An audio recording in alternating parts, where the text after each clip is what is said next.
I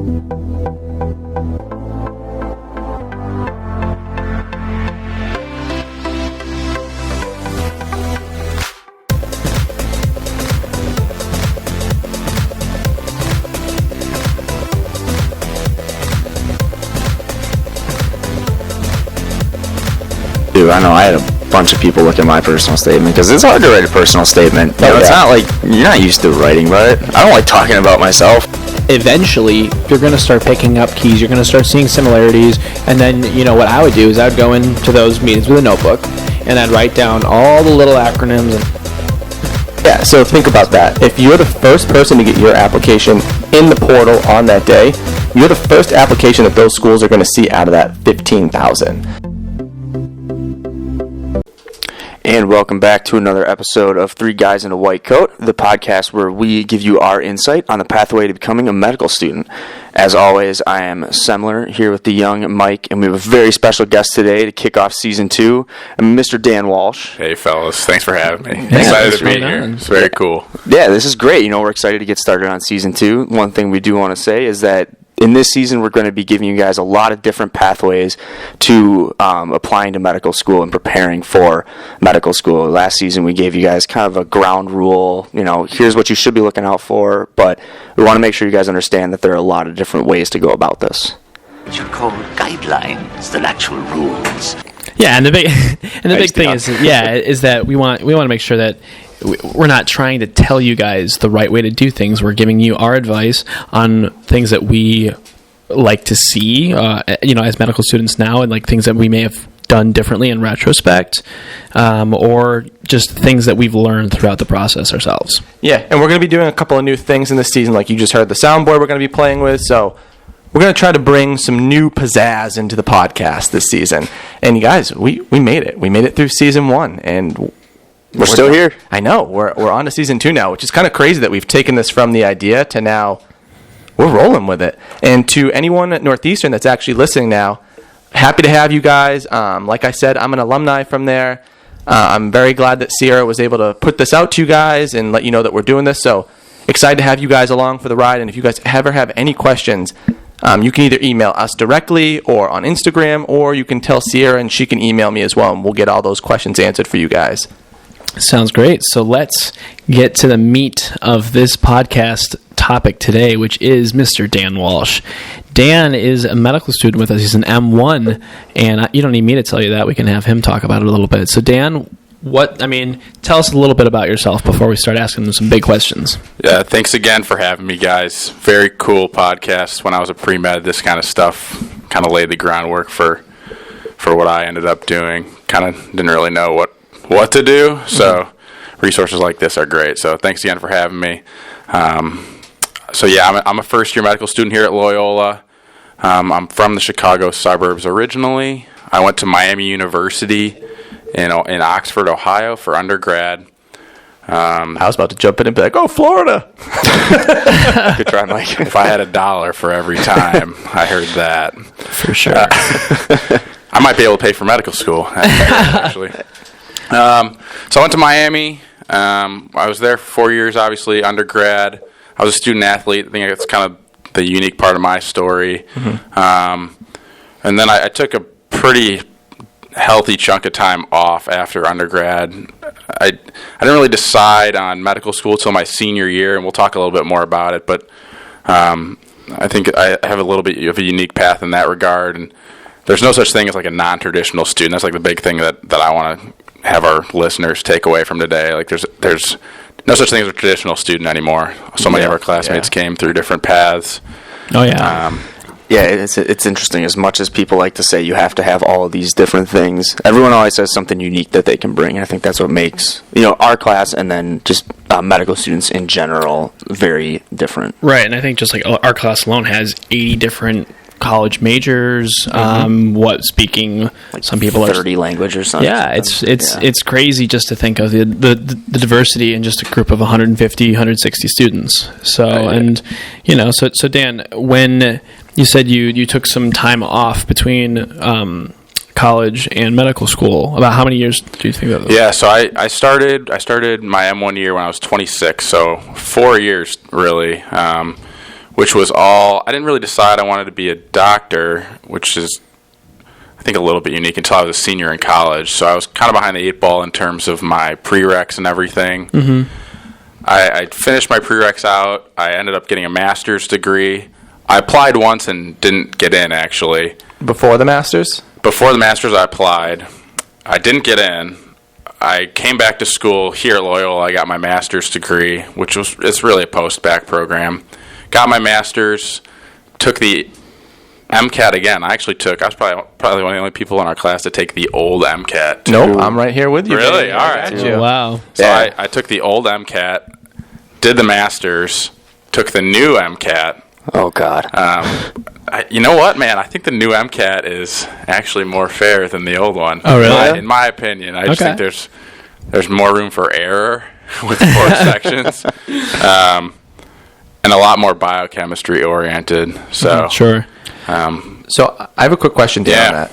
So you took the old MCAT, and then you took the new MCAT. I did. I took both. Okay, when did you decide to do that? Because that was a big choice for me of, did I want to go forward with my old MCAT? And, those things have a timestamp.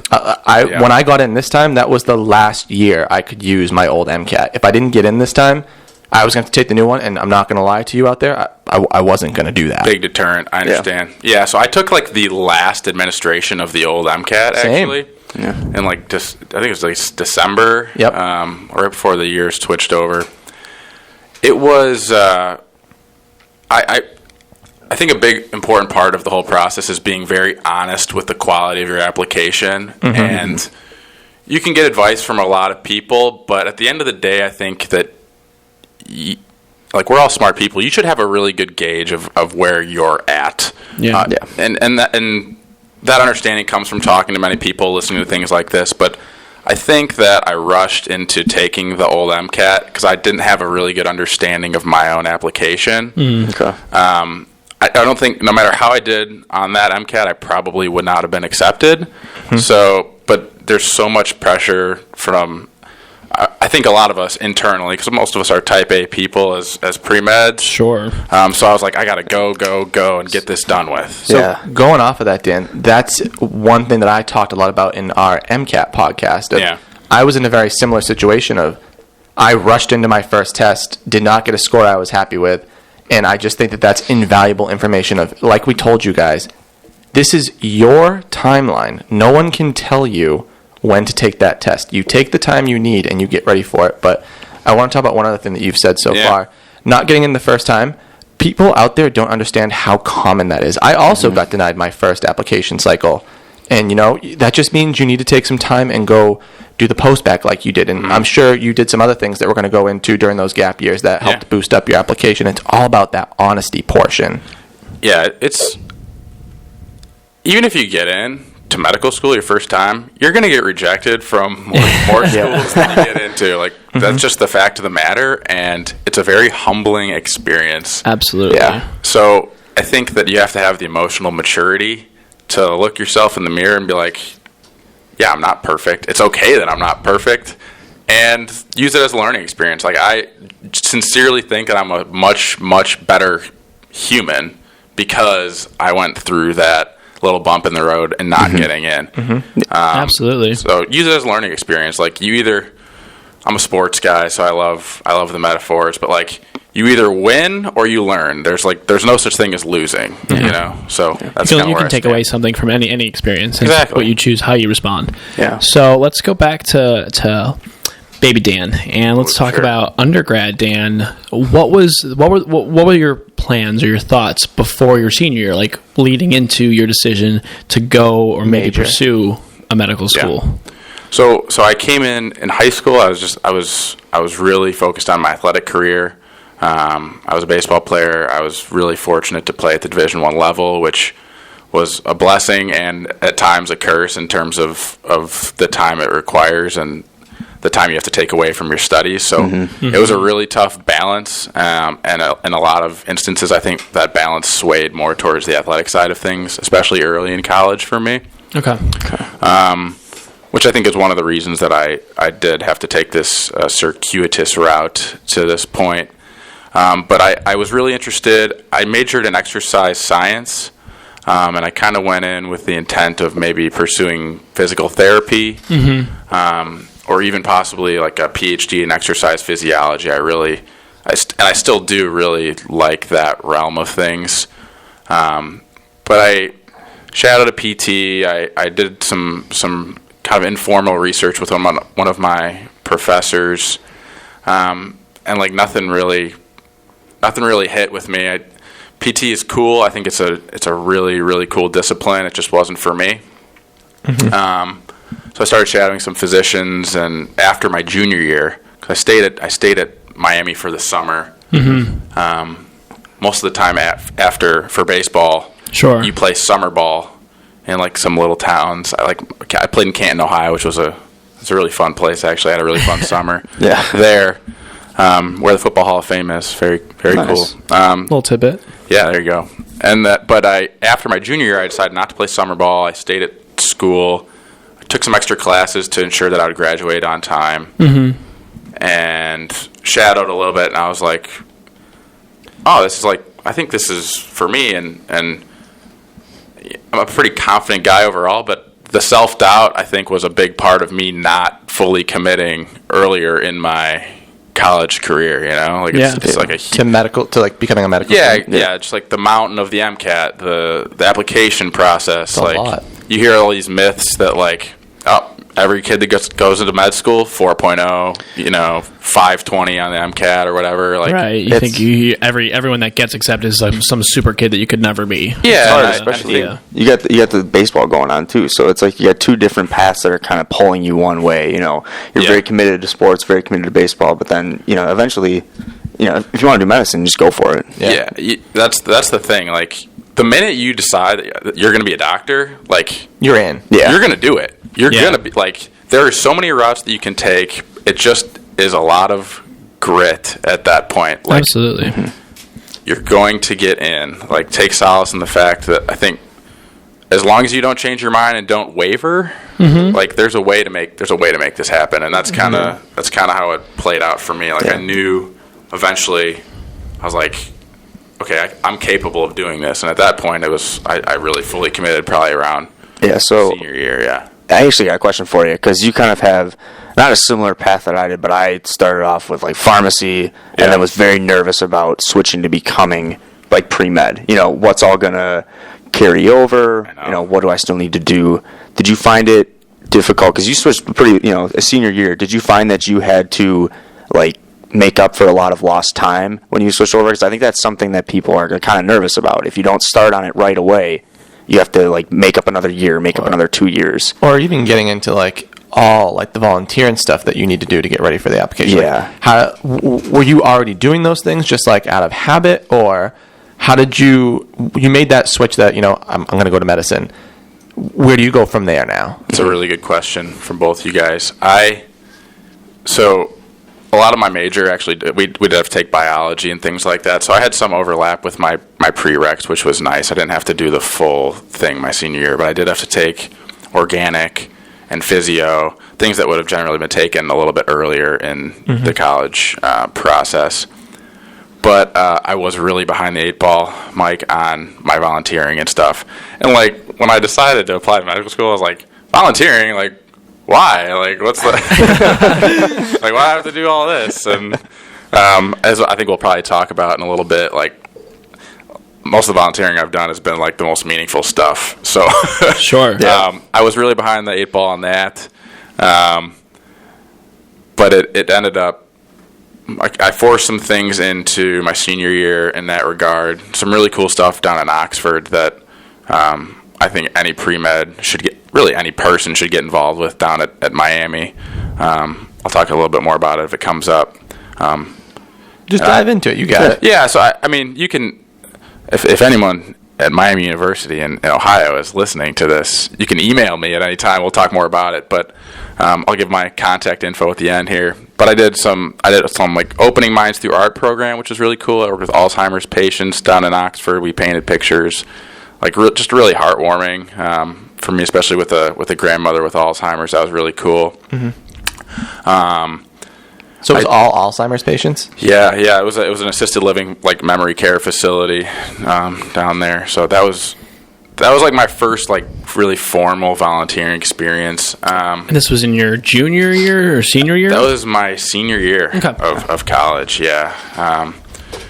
I did that, and then what else did I do? Oh, I did adopt a school program. I worked with elementary school kids, tutored them in math. Those were like my two things that I did at Miami, and then I knew that I would have to take at least a year off after undergrad, so I really packed that gap year with a lot of different things. And I think really the bulk of my volunteering actually came during and after my master's program at the Quinn Center here in Maywood that we can talk about a little bit more. But yeah, that was a big catch-up process for me. And guys like pre-meds that are listening, don't discount the importance of the volunteer stuff. I know there's a certain feeling of like, I have to do this to jump through a hoop. Oh, yeah. Yeah, you know.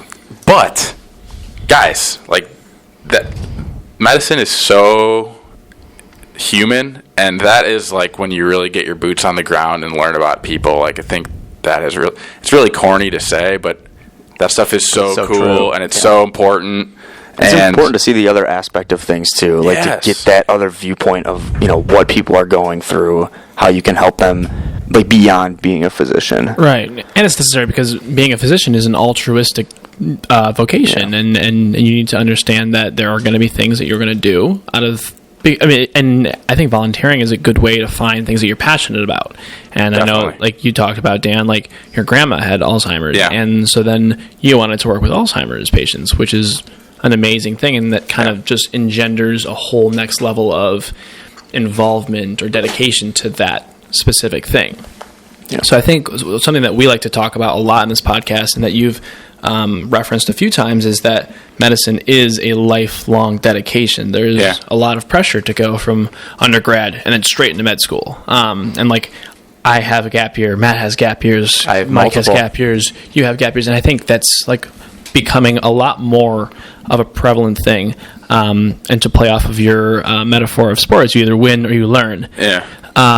During the time you were a baseball player, or even not looking at a medical school route, what were things that like you learned during those times that kind of helped shape you towards becoming a physician? That's a great question.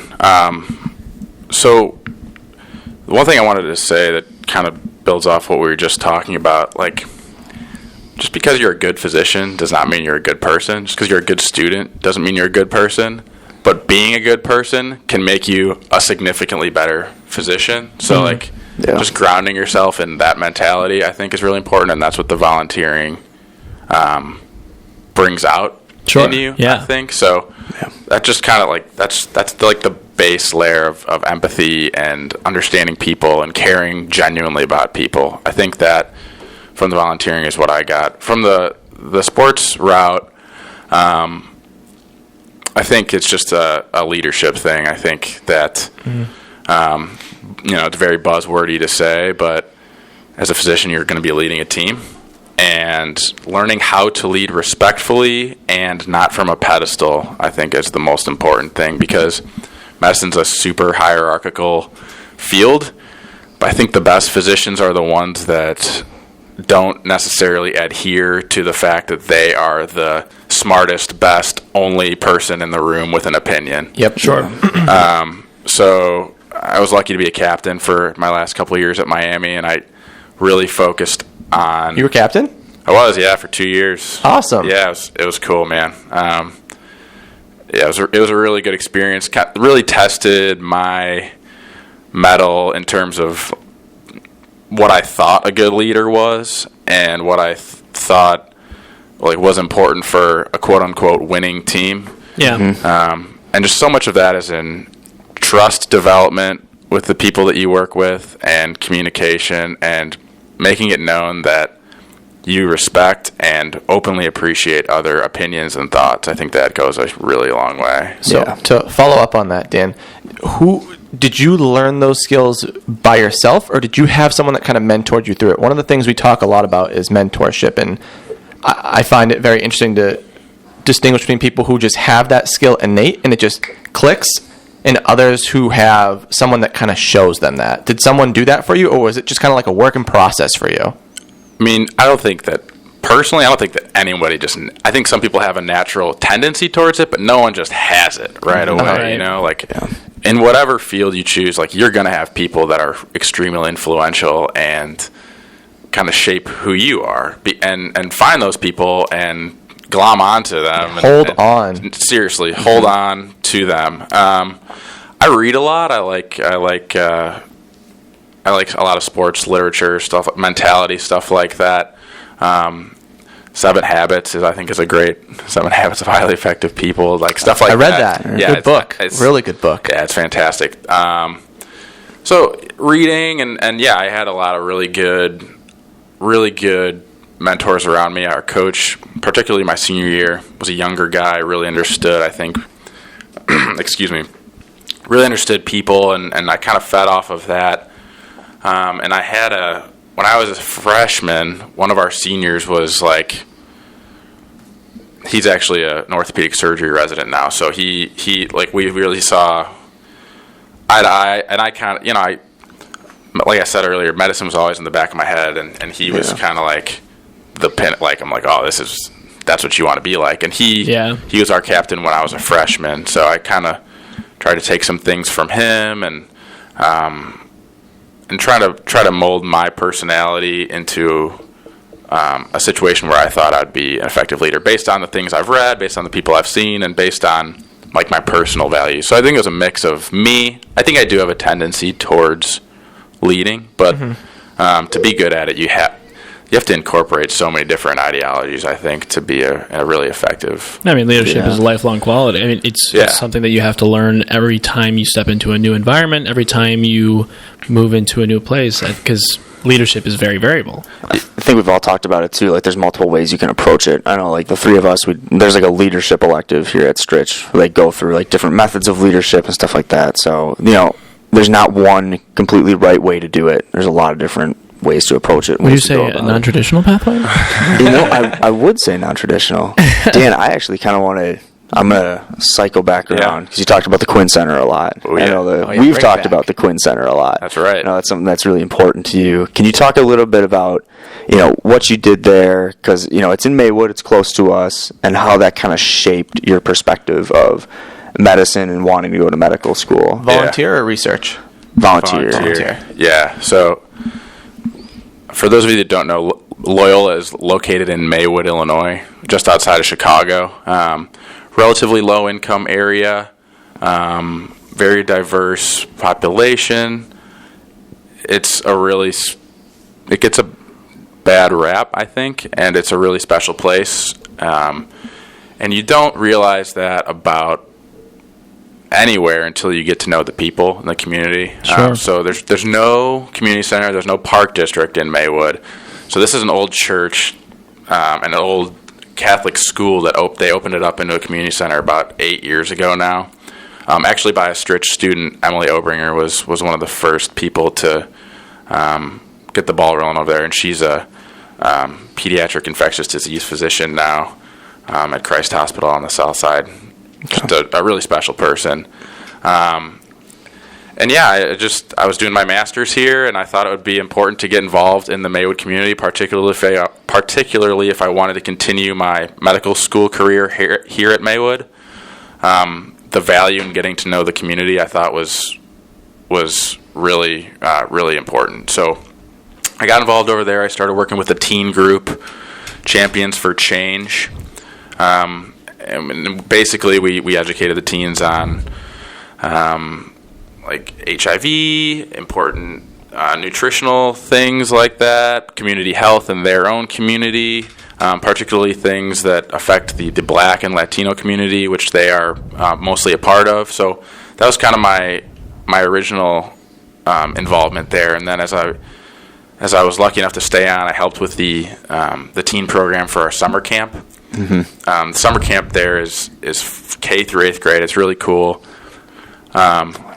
Most of these children's parents are working double shifts. Both of their parents are working. So it's like, well, you can either hire a babysitter and sink a lot of your hard-earned paycheck into having these kids watched, or you can send them to summer camp, and we charge a very, very small fee to have them there. So the summer camp is like the highlight of the year there, and I was lucky to run the teen program there. Speaking my language, Dan. Yeah, summer camp guy over here. Yeah, it's really fun, and I run the teen program. We run them through a job interview. We give them college campus visits in the area here: Dominican University, Concordia University, Triton College. We try to get them thinking of like going towards the path for college, and if not, my big thing is always, if you don't want to go to college, learn a trade, like learn a career, learn something that you can make money doing and support your family. So have it be something you like too.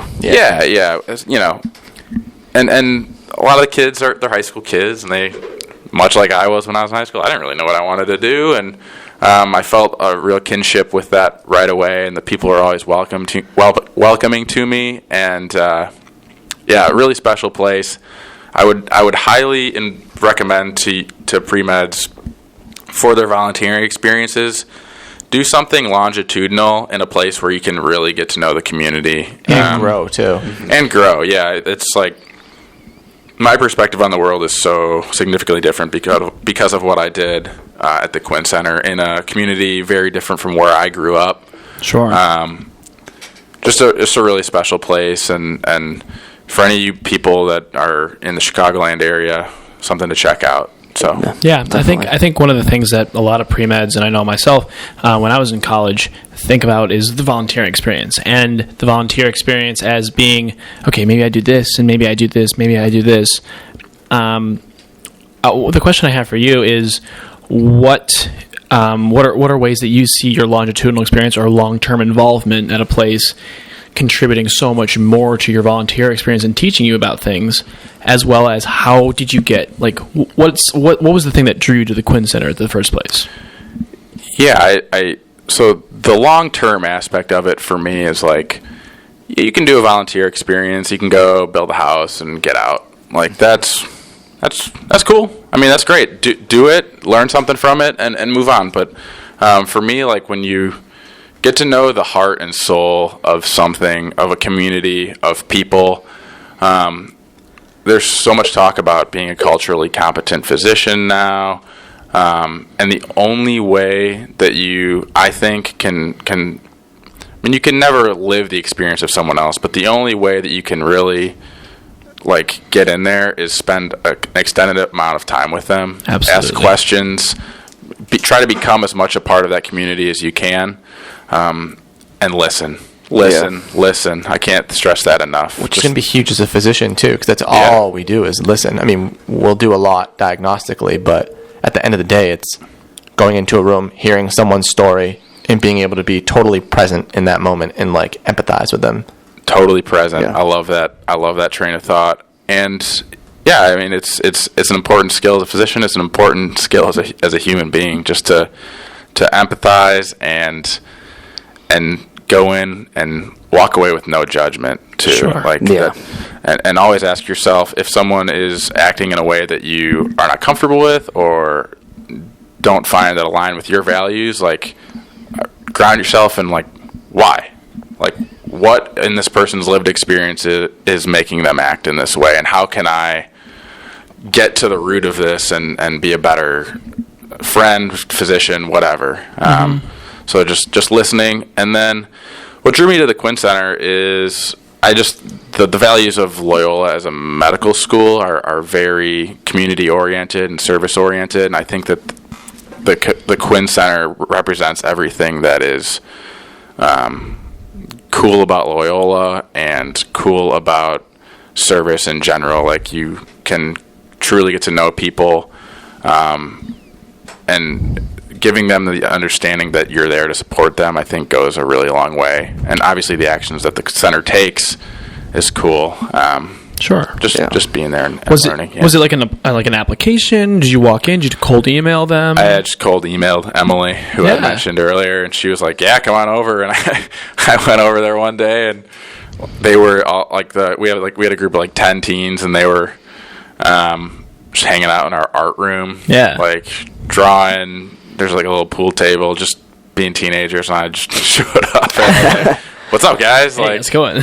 And it takes a while to develop that trust, but it panned out really well for me. Excellent. It was really cool. Yeah. I'm glad you talked about that because I was going to ask you that too. How was it to kind of develop, the trust that you had coming in kind of cold turkey, but obviously, like you said, it worked out really well. You're still really involved with them now. Yeah, not as involved as I maybe would like because School. spoiler alert, School guys thing. listening. Yeah, school's pretty tough. Like keeps you Sure, busy, trying to keep but that under the wrap. yeah, I know. Eyes wide open, guys. I want full disclosure. It's tough, but yeah, I still get involved a little bit. And you're the medical school experience kind of changes your priorities, and you need to change your priorities as you go just to become a well-rounded clinician eventually and residency applicant. So Absolutely. Yeah. Well, I appreciate you talking about that and just kind of, again, hammering home the long-term involvement allows you to engender relationships and have meaningful impact on the people that you're working with, the communities that you're working with. And again, like, while you are changing, I feel like being long-term involved or being involved in a long-term setting allows you to do and enact more change in the community, which is the ultimate goal. yeah, it's experience-wise, it's great. And I do think for you guys listening that I think medical schools will look more kindly upon things that you do long-term. Absolutely. agree. Yeah. I think that they understand. Getting early. Yeah, yeah. On that note of like long term, was there a point where you felt like your relationship with Emily changed, where you gained that trust from her? Is there anything you can like pinpoint where you were like, oh, like that's the moment where she began to trust me? Because I feel like that's one thing that pre-meds have a hard time understanding is mentorship and finding someone that has trust in you is not something that just happens within 5 seconds of being there. Yeah. It's something that you do and you show up, do your job well, and then you gain that trust. So I'm just kind of curious as to, was there anything particular that you did, like staying late or showing up early, or where did that trust come from? That's a great question. Just though it's like we are what we consistently do, right? You can talk a big game, you can say all the right things, but unless you're taking action and doing, I don't think that what you say carries weight. So I was involved. I was very present when I was there, and I just did my best to learn from these kids, and eventually she gave me an opportunity to just like lead by myself, and I was very nervous, but I did it. And I think after that, she really began to trust me with the teens, and it was really cool. She almost just kind of handed the whole reins off to me, and I was lucky to have actually help from a couple other med students here at the time. So she's obviously very busy as a physician, so she kind of handed off the reins to us, and we took it and ran. Yeah, that's the big thing, and that's exactly what I wanted to hear, because I feel like a lot of people think that you have to do these grand gestures or do all this crazy stuff to get this, and it's not that. It's just show up, do what you got to do, be present, and you'll gain that trust. It's not. I personally don't think it's that challenging. I think as people can understand when you're being genuine, people can see that you want to be there, not that you're volunteering because you need to have a volunteer experience. You're doing something because you actually care. Absolutely. And Mike, you say it's not that hard, but like I'm a millennial. We're all millennials. Yeah. It can be. I mean, no, I know it's what you not mean. commonplace, really. I mean, amongst our class, and med students in general, I'd say it is. But like, you got to show up and you got to work. Like at the end of the day, it's just so weird that for like some people that's hard. Like that blows my mind all the time. I think part of it has to do with not finding the right thing that you want to do yet, though. Like there are 100% there are people that are doing it just because they're doing it. But I think, like you said, like you found something that you really love to do. Like we all found something that we love to do, we love to be a part of, and like that passion shows. Like when you like to do it, it's really hard to fake being passionate about it if you don't like what you're doing. Maybe that's more the key. Maybe it's like, we've told a lot of these pre-meds, do things you're interested in. Maybe that's why we've all been very fortunate to be able to show up and just do all the things, because we were able to find the thing that we were passionate about. Because like you just said, Matt, or DeYoung, you can tell if someone fakes it. Oh yeah. I think hard work shows, and I think that's one of the reasons why we like to emphasize start involving yourself in volunteer experiences early to find something that you are passionate about. And that way you can start getting involved and really have that self, I guess that self-identification of being like, this is something I want to be involved with long term. I want to go back to one thing you said, too, and just reiterate it. You talked about being present in the moment and understanding what people are going through to make, like, that is shaping their actions. And I think that is something that is absolutely critical as a physician, that you're going to encounter people from many, many different backgrounds. And, we kind of talk about it with, we're going through, like, brief interventions, talking about, quitting smoking, alcohol. And, you look at this and some people look at it and be like, oh, well, they're smoking, they're just bad people.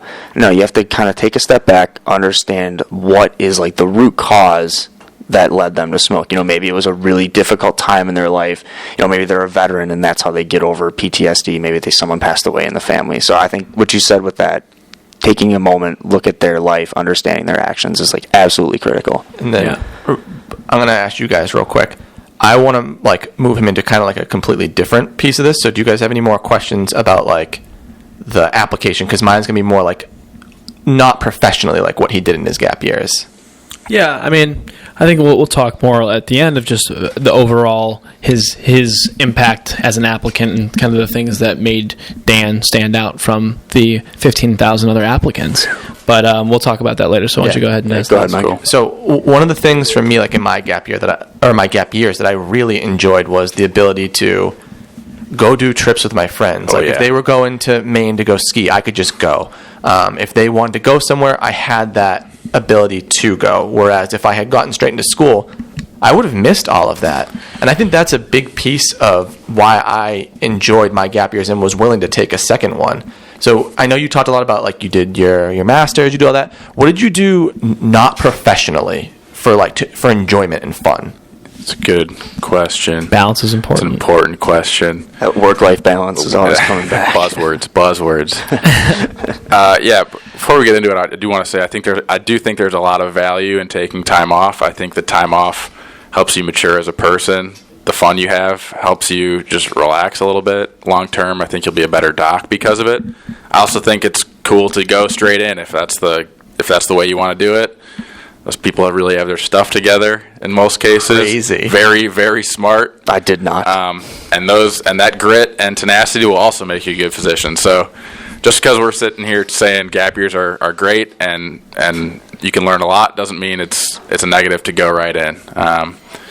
What did I do during mine? I skied a lot. I was going to say, I figured you did. I know you're a skier. Yeah, I did a lot of skiing. What else did I do? I relaxed. I traveled. Do you think that, like, you have time to do all that stuff? Like, are you happy that you had the time in those years to do that? Because do you find yourself looking ahead and being like, oh, in my M3 year, there'll be time for me to do this? Yes, definitely.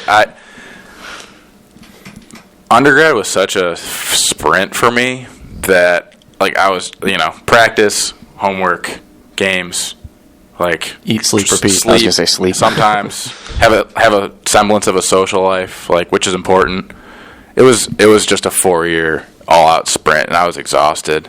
Mm-hmm. So it took me like a year almost, I feel like, to just, like, fully recuperate and get back to being, like, I think I'm a pretty laid-back guy, and I think I was just so tightly wound from that whole experience that it took some time for me to, like, take a step back and understand that, like, it's okay that you're not getting in right away. It's okay to take a little bit of time, like, kind of refine yourself as an adult almost. Mm-hmm. I watched a lot of TV, of shows. What was your favorite show? The Wire.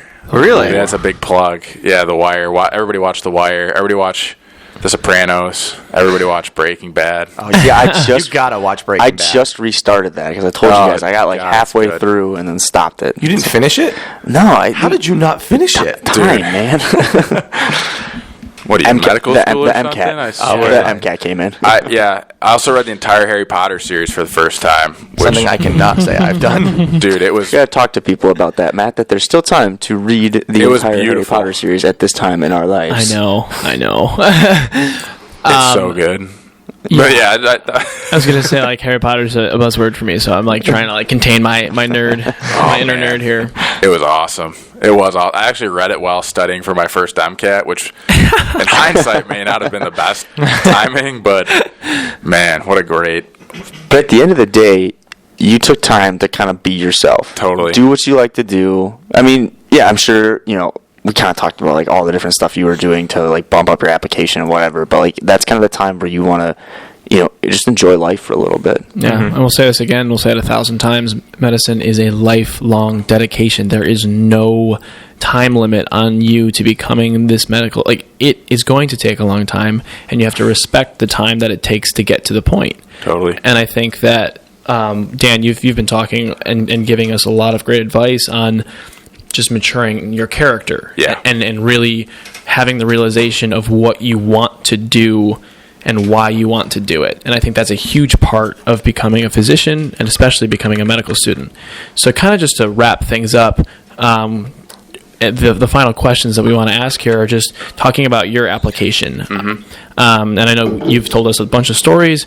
What was something that you thought was the strongest part of your application and why? And like if it's in reference to something we've talked about earlier, that's you don't need to go into it super depth. And then what is another thing in hindsight you would have liked to do differently? Yeah, that's a great question, important question. I do think my strongest aspect was being a student athlete.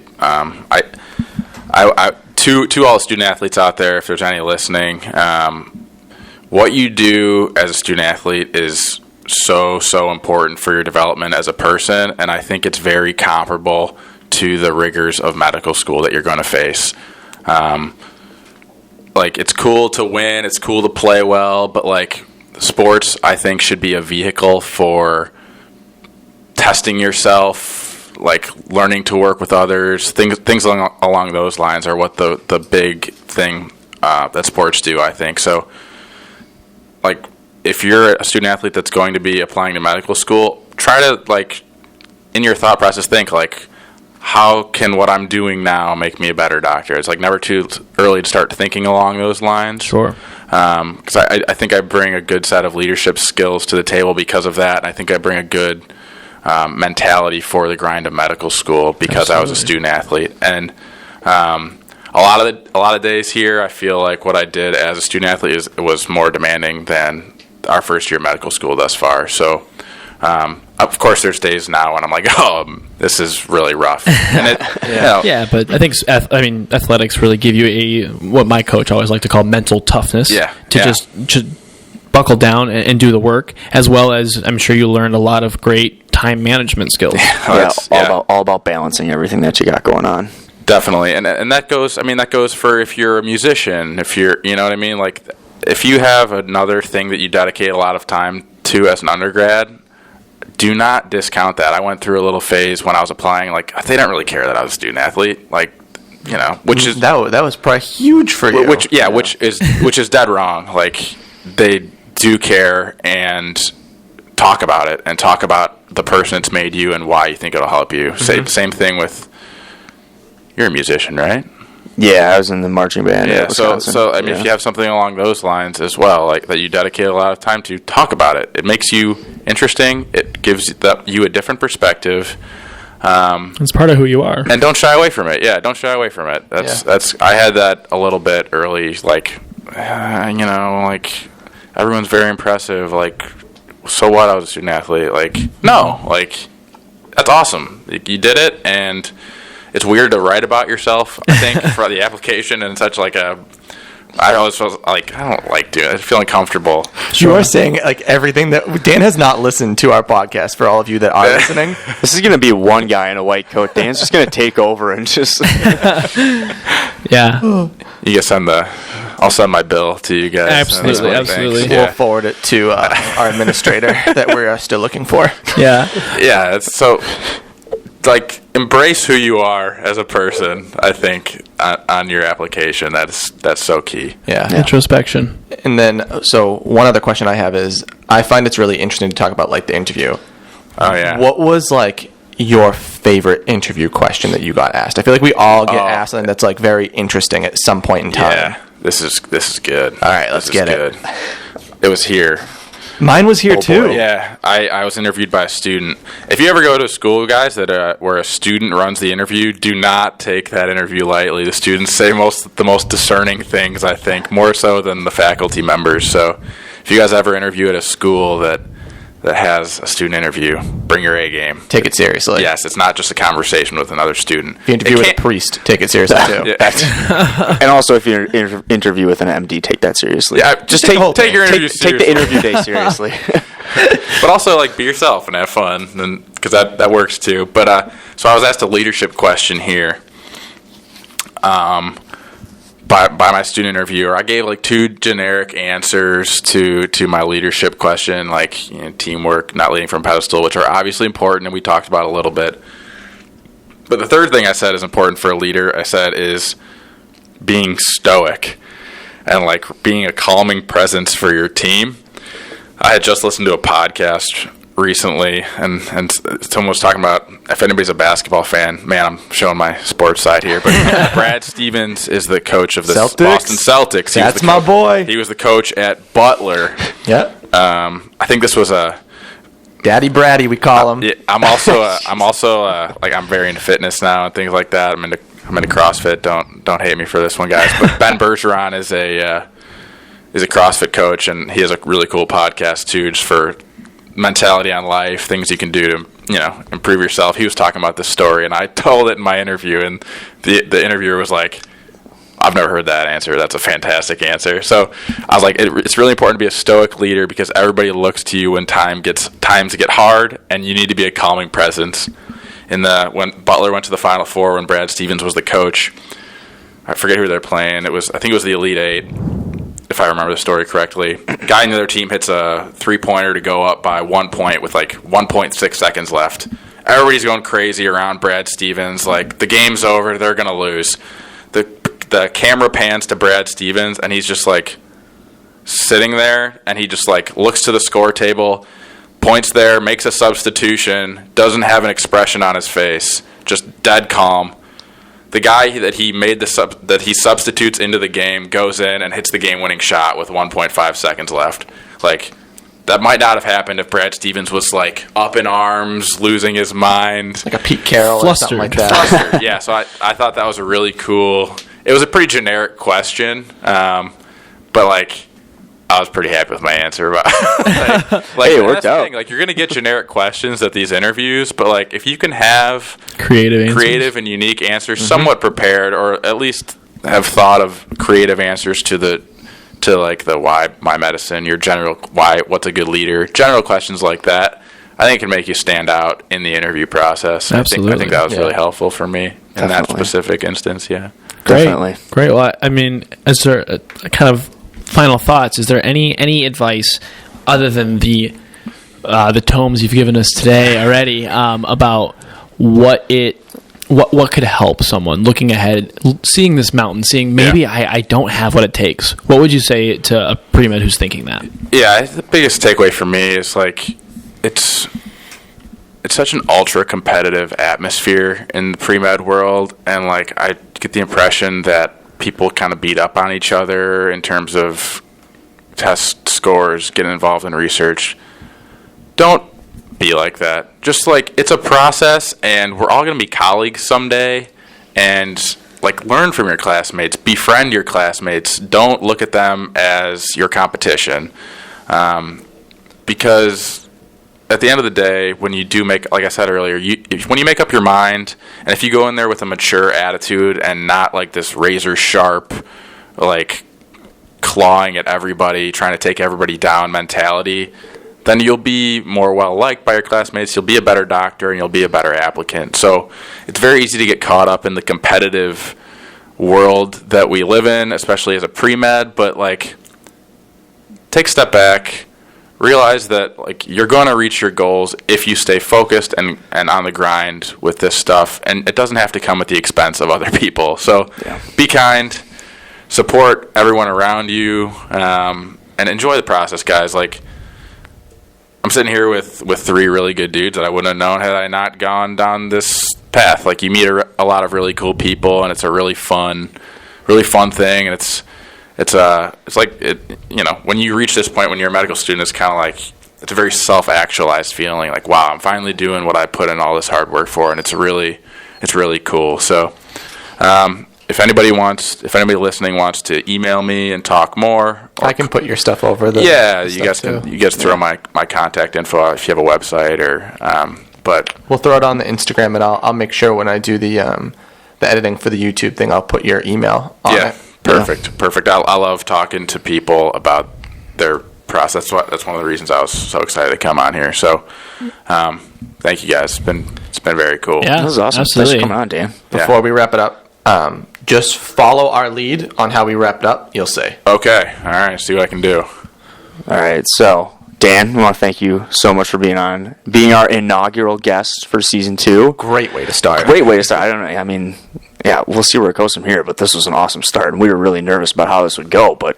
this was awesome. Yeah. So, for 3 Guys in a White Coat, this is Semler signing off. DeYoung signing off. Mike signing off. Walsh signing off. Take care, guys. Thanks, guys.